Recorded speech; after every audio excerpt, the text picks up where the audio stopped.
So you had pointed out in the private chat that beyond the problem that we pointed out, there's another really straightforward problem with the Shapiro success sequence argument from earlier. Oh my God.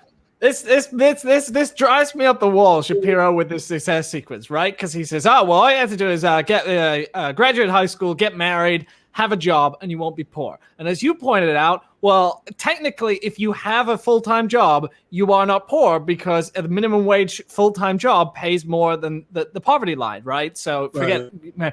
But you might be poor, more accurate said, but you're not going to be poor in the sense that's used for this. Yeah. Yes, right. Your income. Now, whether your life, as you said, as the commenter just put it, right? It might be that all of the money you get, you have to spend trying to keep yourself alive. But there's a bigger point, which is that a full third of the population of poor people is children. He is telling children. Why haven't they graduated from high school and got married and got a job? If they graduated from high school and they had a job and they were married, they wouldn't be poor. And then another, if you look at this is from the Brookings Institute. I know he knows what the Brookings Institute is because he cites, because they developed the success sequence and he loves to cite it because they're liberals. Okay, 32% children, 12% old people who he wants to put to work and says should graduate high school. Another 11%, which gets us over the 50% mark, is disabled people who he wants to put to work. And then you see that down at the bottom left there, caregivers and students. So he wants to take people who are full-time caregivers for people who can't take care of themselves. They should go to work. And the students who are full-time students should go to work. So when you actually look at the population of poor people, it tends to be people who can't have full-time jobs. And Ben Shapiro's advice to them is, why don't you have a full-time job? And this is why Ben Shapiro is an idiot who doesn't understand anything about poverty in America. I'm sorry. This really, really drives me up the wall because he repeats it over and over as if, and you were talking about values infecting science, these are just facts. The fact is that if you get, and it sounds so reasonable. Oh, if you only graduated high school, he says, oh, these are decisions that you can make. If you make these decisions, then you won't be poor. And it sounds reasonable if you know nothing. But the moment you know something about the population of poor people in America, it begins to sound ridiculous. Yeah.